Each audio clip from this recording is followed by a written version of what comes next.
അജ്മീറ സ്റ്റിച്ചിങ്ങിലേക്ക് എല്ലാവർക്കും സ്വാഗതം. ഇപ്പോൾ ഞാനിന്നൊരു ഷാൾ നൈറ്റിയാണ് സ്റ്റിച്ച് ചെയ്യുന്നത്. ഇപ്പോൾ ഷാളും നൈറ്റി പീസും രണ്ടും സെയിം കളറാണ്, സെയിം പ്രിൻ്റാണ്. നല്ല ഭംഗിയുള്ളൊരു കളറാണത് കേട്ടോ. കോട്ടനാണ് ഷോള്, നല്ല കനം കുറഞ്ഞ ഒരു കോട്ടനാണ്. അതിലേക്കുള്ള നൈറ്റി തുണി അത്യാവശ്യം കട്ടിയോട് കൂടിയിട്ടുള്ളൊരു കോട്ടൺ തുണിയാണ്. അപ്പോൾ ആദ്യം നമുക്ക് നൈറ്റി കട്ട് ചെയ്യാം. അപ്പോൾ അതിനു വേണ്ടി കഴിഞ്ഞ ദിവസത്തെ അതേപോലെ തന്നെ കഴിഞ്ഞ ദിവസം ഞാനൊരു വീഡിയോ ചെയ്തിരുന്നു. സെയിം രൂപത്തിൽ തന്നെയാണ് ഇന്നും കട്ട് ചെയ്യുന്നത്. അപ്പോൾ നൈറ്റി കട്ട് ചെയ്യുന്നത് കാണിക്കാം, കുറേ പേര് പറഞ്ഞിട്ടുണ്ട്. അതുകൊണ്ടാണ് ഏറ്റവും എളുപ്പത്തിൽ കട്ട് ചെയ്യുന്ന ഒരു രീതിയാണ് ഞാനിപ്പോൾ ഈ കാണിക്കുന്നത്. നമ്മുടെ കൃത്യമായ അളവിൽ ഒരു നൈറ്റി ഇതുപോലെ 4ആയി മടക്കി വെക്കുക. അതുപോലെ തന്നെ കട്ട് ചെയ്യാനുള്ള തുണിയും 4ആയി മടക്കി വെക്കുക. ഇപ്പോൾ ഇത് നല്ല വീതിയുള്ള ഒരു നൈറ്റി തുണി ആയതുകൊണ്ടാണ് ഇത്രയും 1/4 സ്ലീവ് നമുക്ക് മുഴുവനായിട്ടും കിട്ടുന്നത്. 4ആയി മടക്കി വെച്ചതിന് ശേഷം ആദ്യം ഇതുപോലെ കഴുത്തിൻ്റെ ഇവിടെ ഒരു പോയിൻ്റ്, ഒരു ചോക്കെടുത്തൊരു പോയിൻ്റ് ചെയ്ത് കൊടുക്കുക. അടുത്തത് ഷോൾഡർ. അപ്പോൾ ഷോൾഡർ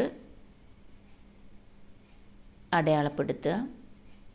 അപ്പോൾ ഇത് സ്റ്റിച്ച് ചെയ്തത് ആണ്. നമ്മൾ സ്റ്റിച്ച് ചെയ്തതിൻ്റെ അളവെടുക്കുമ്പോൾ ഒരല്പം, കാരണം തുമ്പിടാനുള്ള അധികം, ഇപ്പോൾ ഷോൾഡർ ആയിക്കോട്ടെ, ഷോൾഡർ വരുമ്പോൾ ഒരല്പം നമ്മൾ മുൻപോട്ട് മാർക്കിടണം.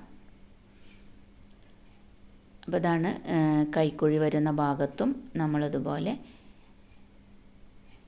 അടയാളപ്പെടുത്തുക. 2 പോയിൻ്റാണ്. ഒന്ന് നമ്മുടെ ബോഡിയുടെ അളവ്, എത്ര നമ്മൾ സ്റ്റിച്ച് ചെയ്യുന്ന ആ ഒരു പോയിൻ്റാണ് ഇപ്പോൾ ഞാൻ ആദ്യം അടയാളപ്പെടുത്തുന്നത്. ഇനി കട്ട് ചെയ്യാനുള്ളത് 1 ഇഞ്ച് 1.5 ഇഞ്ച് കൂടുതൽ എടുത്തിട്ട് വേണം കട്ട് ചെയ്യാനുള്ള ആ ഒരു പോയിൻ്റ് നമ്മൾ വരയ്ക്കേണ്ടത്. അപ്പോൾ നൈറ്റി ഇതുപോലെ വളരെ കൃത്യമായിട്ട് മടക്കി വെക്കണം, 4ആയിട്ട് മടക്കി വെക്കണം. നല്ല വശമാണ് നൈറ്റി, സ്റ്റിച്ച് ചെയ്ത നൈറ്റിയുടെ നല്ല വശം വെച്ചിട്ടാണ് ഞാൻ അടയാളപ്പെടുത്തുന്നത്. അപ്പോൾ ഇറക്കം നമ്മൾ കുറച്ചുകൂടി, കാരണം അടി മടക്കി തയ്ക്കല്ലേ, അപ്പോൾ അതൊക്കെ നമ്മൾ മനസ്സിൽ കണ്ടുകൊണ്ട് വേണം ഇത് വരഞ്ഞെടുക്കാൻ. ഇപ്പോൾ കൃത്യമായ അളവിലെടുത്താൽ നമുക്ക് അടിവശത്ത് മടക്കി തയ്ക്കാനുള്ള തുണി കിട്ടില്ല. അപ്പോൾ അതിന് 1 ഇഞ്ചോളം അധികം നമ്മൾ താഴെ അടയാളപ്പെടുത്തണം ഇതുപോലെ. എന്നിട്ട് പോയിൻ്റ് ഇട്ട ഭാഗത്തൊക്കെ നമുക്കൊരു സ്കെയിൽ വെച്ച് ഒരുമിച്ച് വരഞ്ഞു കൊടുക്കാം. അപ്പോൾ ഈ കോർണറിൽ നമ്മളൊന്ന് ചെറുതായി ചരിച്ചു കൊടുത്താൽ നൈറ്റി താഴെ തൂങ്ങി കിടക്കുന്നതിന് ഒരു പരിഹാരമാണ്. നമ്മൾ ടോപ്പിനായാലും എന്ത് ഡ്രസ്സ് ആവുമ്പോഴും അടിവശത്തൊന്ന് ചരിച്ച് ആ കോർണറിൽ ഒരല്പം ചരിച്ചു കൊടുക്കണം.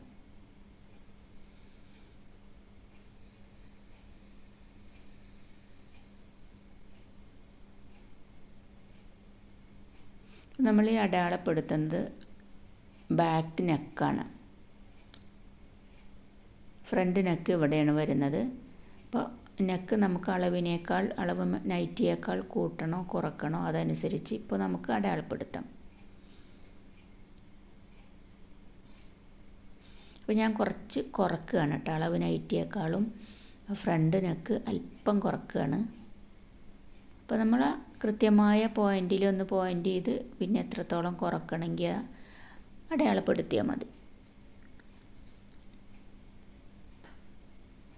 ശേഷം നമ്മൾ ഓരോ കുത്താണ് ആയിട്ടാണല്ലോ നമ്മളിപ്പോൾ അടയാളപ്പെടുത്തിയത്. അപ്പോൾ ഞാൻ അതിലൂടെ ഒന്ന് സ്കെയിൽ വെച്ച് വരഞ്ഞു കൊടുക്കുകയാണ്.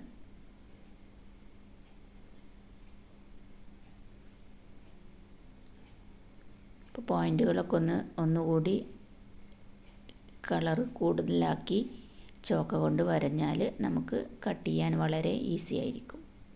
അപ്പോൾ ബാക്ക് കഴുത്തും ആണിപ്പോൾ വരയുന്നത്. അത് കഴിഞ്ഞ് ഫ്രണ്ട് കഴുത്തും വരയാം, പക്ഷെ കട്ട് ചെയ്യുമ്പോഴാണ് ശ്രദ്ധിക്കേണ്ടത്. ഒരിക്കലും ഫ്രണ്ട് നെക്ക് കട്ട് ചെയ്ത് പോവരുത് ഈ ടൈമിൽ. ആദ്യം ബാക്ക് നെക്ക് കട്ട് ചെയ്തിട്ട് ഉള്ളിൽ നിന്നും പീസ് മാറ്റിയതിന് ശേഷം മാത്രമാണ് ഫ്രണ്ട് നെക്ക് കട്ട് ചെയ്തെടുക്കുക. ഇനി ഞാൻ ആ കൈക്കുഴിയാണ് അടയാളപ്പെടുത്തുന്നത്.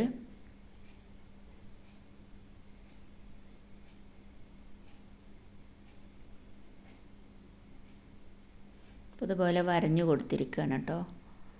അപ്പോൾ കൈക്കുഴി ഒരു 1.5 ഇഞ്ചോളം ആ ഒരു കോർണറിൽ നമ്മൾ ഇതുപോലെ വളച്ച് വരച്ചു കൊടുക്കണം. ഇപ്പോൾ സ്റ്റിച്ച് ചെയ്യാനുള്ള പോയിൻറ്റും കട്ട് ചെയ്യാനുള്ള പോയിൻറ്റും ആണത്. ഇത് രണ്ടും അടിവശം വരെ ഇതേ ഷേപ്പിൽ താഴോട്ട് വരഞ്ഞു കൊടുക്കണം.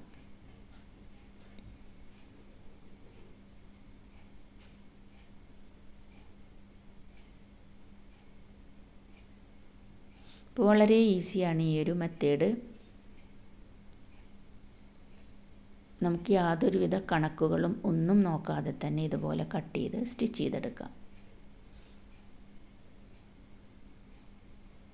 കാരണം കൃത്യമായ അളവിലുള്ള നൈറ്റി വെച്ചാണ് നമ്മളിത് പോയിൻ്റ് ചെയ്യുന്നത്. ഒരുവിധം ഡ്രസ്സുകളൊക്കെ നമുക്കിതുപോലെ അളവ് ഡ്രസ്സ് വെച്ച് നമുക്ക് കട്ട് ചെയ്ത് പോയിൻ്റ് ചെയ്ത് വരഞ്ഞ് കട്ട് ചെയ്തെടുക്കാം. ഞാൻ എൻ്റെ നൈറ്റിയുടെ ആ ഒരു നെക്ക് ഒന്നുകൂടി വൈഡ് ആക്കിയിട്ടാണ് കേട്ടോ ഫ്രണ്ട് നെക്ക് കട്ട് ചെയ്യണത്.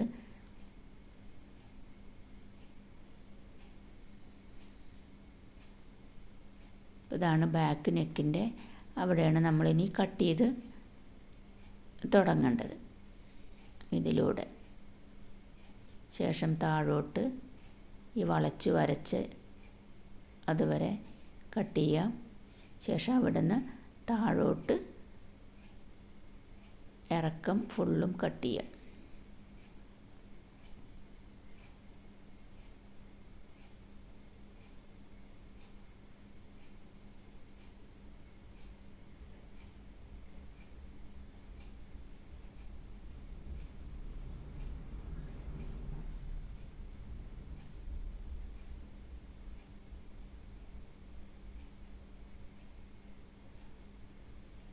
ഇത് ചുരിദാർ കട്ടിംഗ് ആണ് കേട്ടോ. നൈറ്റിക്ക് ചുരിദാർ കട്ടിങ്ങും ഉണ്ട്. നമ്മൾ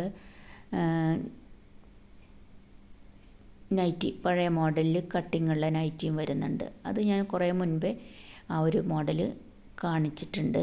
വളരെ വ്യക്തമായിട്ട് തന്നെ ആരോ ചോദിച്ചതിന് ശേഷം തന്നെ വളരെ വ്യക്തമായിട്ട് കട്ട് ചെയ്യുന്നത് കാണിച്ചിട്ടുണ്ട്.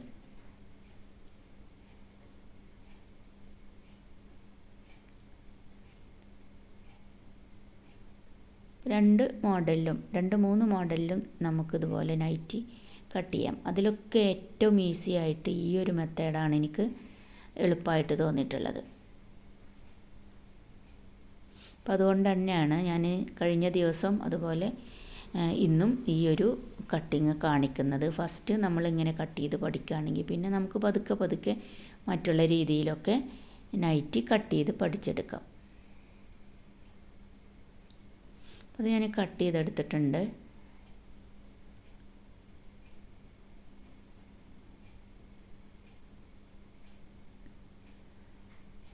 ഇനിയാണ് നമ്മൾ ആ ഉള്ളിലുള്ള ഒരു പീസ്, ഇപ്പോൾ രണ്ട് ഫ്രണ്ട് പീസും ബാക്ക് പീസും ആണല്ലോ. അപ്പോൾ ഉള്ളിലുള്ള അത് ആ ബാക്ക് പീസ് മാറ്റി കൊടുത്ത്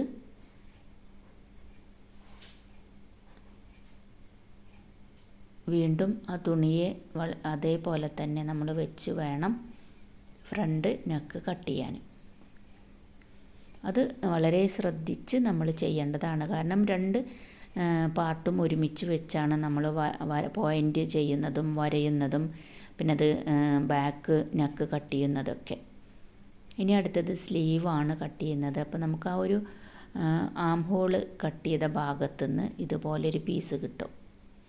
ഇത് നല്ല വീതിയുള്ള തുണി ആയതുകൊണ്ട് ഇതിൽ നിന്ന് തന്നെ ഒരു 1/4 കൈ അത്യാവശ്യം സ്ലീവ് നീളത്തിൽ തന്നെ എനിക്കിതിൽ നിന്ന് കട്ട് ചെയ്തെടുക്കാം. എല്ലാ നൈറ്റി തുണിയിൽ നിന്നും ഇതുപോലെ സ്ലീവ് കിട്ടാറില്ല. ഇതിപ്പോൾ നല്ല വീതിയുള്ള തുണി ആയതുകൊണ്ടാണ് ഇതുപോലെ കിട്ടിയത്. അപ്പോൾ ഇത് നമുക്ക് അളവ് നൈറ്റിയുടെ സ്ലീവ് വെച്ച് വരഞ്ഞും കട്ട് ചെയ്യാം. ഇതുപോലെ ഇതിപ്പോൾ ഞാൻ ഫ്രീ ഹാൻഡായിട്ട് വരഞ്ഞ് കട്ട് ചെയ്തെടുക്കുകയാണ്.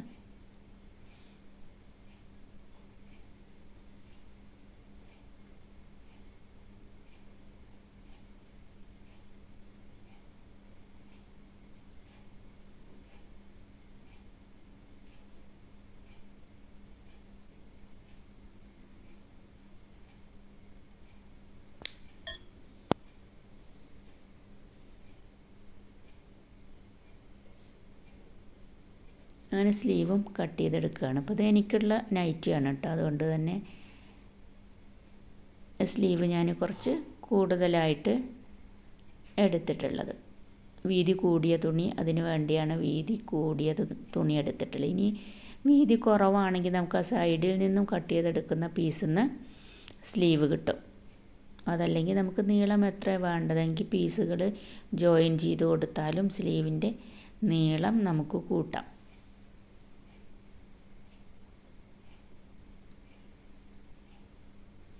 അപ്പോൾ സ്ലീവിൻ്റെ കട്ടിങ്ങും കഴിഞ്ഞു. അടുത്തത് ഞാൻ ഫ്രണ്ട് കഴുത്തും ബാക്ക് കഴുത്തും ഫേസിങ് ചെയ്യാനുള്ള ക്രോസ് പീസാണ് കട്ട് ചെയ്തെടുക്കുന്നത്. അപ്പോൾ കഴുത്തിൽ നെക്കിൽ നമ്മൾ ക്രോസ് പീസ് തന്നെ വെക്കണം. അത് ഏതൊരു ഡ്രസ്സിൻ്റെ ആയാലും നെക്കിൽ, അതായത് വളഞ്ഞ് വരുന്ന ഭാഗത്തൊക്കെ ക്രോസ് പീസ് തന്നെ വെക്കണം. സ്ട്രൈറ്റ് ആയിട്ടുള്ള പീസ് വെച്ചാൽ വളവ് വരുന്ന ഭാഗത്ത് നമുക്ക് മറിച്ച് സ്റ്റിച്ച് ചെയ്യുമ്പോൾ, ഉള്ളിലോട്ട് മറിച്ച് സ്റ്റിച്ച് ചെയ്യുമ്പോൾ അത് ശരിക്ക് വരില്ല, വൃത്തിയായി കിട്ടില്ല. അപ്പോൾ അതുപോലെ നമുക്ക് തുണിയുടെ ക്രോസ് ആയിട്ട് നമുക്ക് സ്കെയിൽ വെച്ച് വരഞ്ഞ് കട്ട് ചെയ്തെടുക്കാം. അതുപോലെ സ്കെയിൽ വെച്ച് വരികയാണെങ്കിൽ എല്ലാ പീസും നമുക്ക് ഒരേ അളവിൽ തന്നെ കിട്ടും. അതല്ലെങ്കിൽ അളവിൽ വ്യത്യാസം വരും.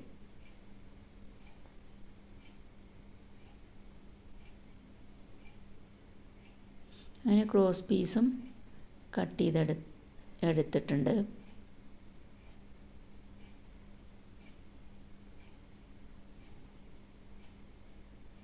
ഇനി ഈ പീസുകൾ നമ്മൾ ജോയിൻ ചെയ്യണം. എന്നിട്ടാണ് നെക്കിൽ ഫേസിങ് ചെയ്യുന്നത്.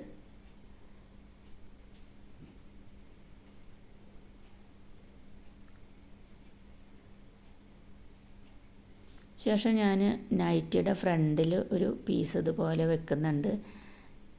ഇപ്പോൾ നമ്മൾ സിബ്ബൊക്കെ വെക്കുമ്പോൾ സിബിന് മുകളിലൊരു പീസ് വെക്കുമല്ലോ. അപ്പോൾ സിബ് ഞാനിതിൽ വെക്കുന്നില്ല, ഈ ഒരു നൈറ്റിക്ക് വെക്കുന്നില്ല. അപ്പോൾ അതിന് പകരം അവിടെ ഒരു ബാൻഡ് പോലെ ഇതുപോലെ ഒരു പീസ് എടുത്ത് അതിനെ കുറച്ച് കട്ടി വേണം കേട്ടോ. അതിനാണ് ഞാനിങ്ങനെ മടക്കി എടുക്കുന്നത്. എന്നിട്ട് അടിവശത്ത് ഇതുപോലെ മടക്കി കൊടുക്കുക, ഒരു കോർണർ ആക്കിയിട്ട് ഇതുപോലെ മടക്കി കൊടുക്കുക. സെൻട്രലിലേക്കൊരു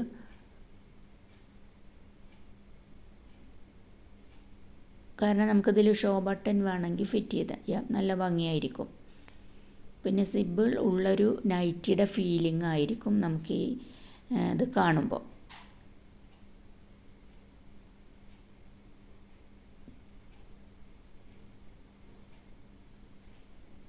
അപ്പോൾ സ്റ്റിച്ചിങ് വീഡിയോ ഞാനിതിൽ ഉൾപ്പെടുത്തിയിട്ടില്ല.